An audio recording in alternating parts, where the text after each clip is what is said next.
When playing Hitman games, it's easy to lose yourself in the theatrics of a kill.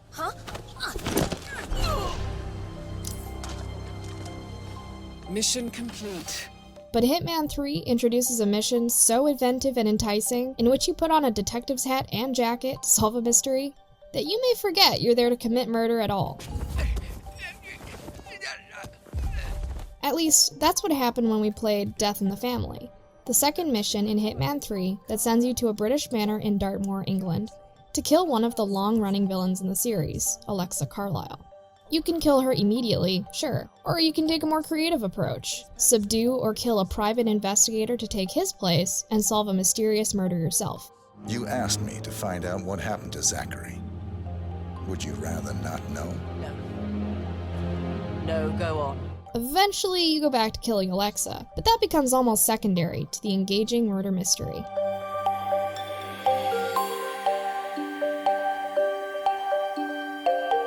Creating Thornbridge Manor, filled with secret rooms and tiny details, and making the murder mystery click within the confines of Hitman were no easy feats for developer IO Interactive. Hitman levels are meant to be replayed over and over, so you can try out different ways to kill targets. But the somewhat linear structure of a murder mystery came at odds with the design. Why would you replay the mystery once you knew who the culprit was? IO Interactive had to rethink certain systems, mechanics, and narrative paths to make it work. At one point, they considered adding in randomized culprits that would change every playthrough, but that conflicted with the canon story, and it would mean IO Interactive wouldn't have been able to build as deep a narrative.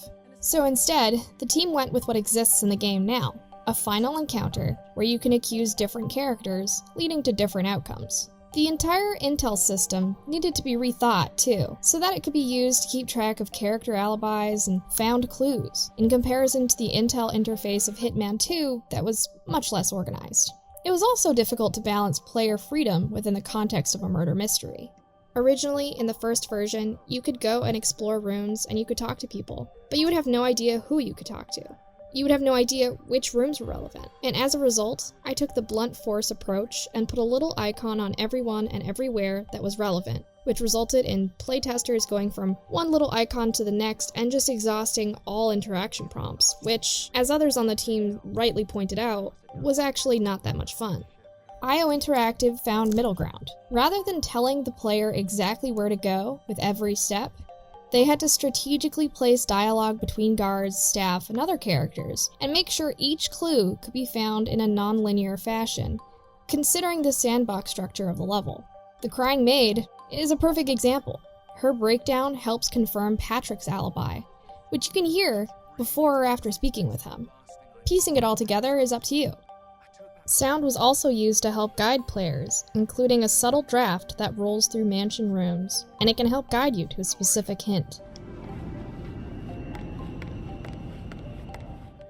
We did have quite a bit of fallback writing for what would happen if you are not on the path to solve the murder mystery, and suddenly you find a dead body in the room.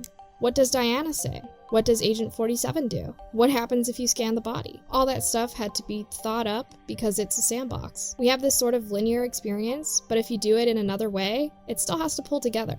The idea of Thornbridge Manor was conceived early in development, IO Interactive told the Washington Post. And, contrary to popular belief, it wasn't a direct inspiration from Knives Out. I would like to gently request that you all stay in town until the investigation is completed.